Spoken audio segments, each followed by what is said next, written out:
Abantu besifazane base-South Africa sebeveze ukukhathazeka ngokungaphephi kwabo kuleli zwe. Laba besifazane bayakhala impela bathi uhulumeni kumele kube khona kwenzayo njengoba bezithola bengaphephile nje. Usomabhizinisi wakuleli endaweni yakwaMashu uthi usefike naso isixazululo esinganciphisa ukuhlukumezeka kwabantu besifazane kuleli. Lo somabhizinisi ukhala ngokuthi uhulumeni kumele akhiphe imali ukuze achaze ibhizinisi yakhe ezosiza kakhulu abantu besifazane namantombazane njengoba nje isimo sokuthi bahlukunyezwe siya ngokwanda kuleli zwe. Abe-News 28 bakhulume naye lo somabhizinisi ochaze kanjena.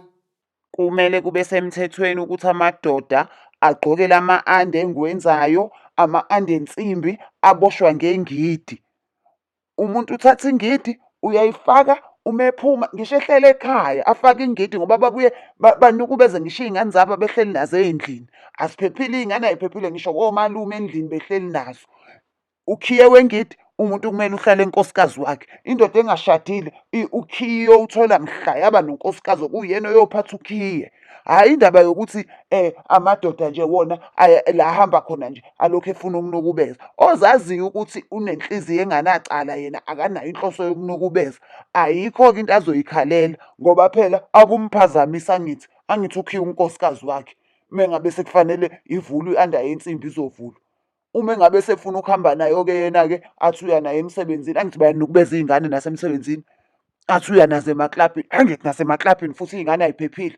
Ukhiye awuhlale enkosikazi wakhe umuntu, ahambe kumuntu ayokwenza izinto azenzayo, ahambe ayogruva, ahambe ayosebenza, ahambe enze konke, kodwa kwaziwa ukuthi okusalayo ugqoke i-under yensimbi. Futhi le-under yensimbi fanele bayigqoke, kwazi bayigqoke ngisho ephalamende ngoba asiphephe ndawo kuleli lizwe leli, asiphephe ndawo.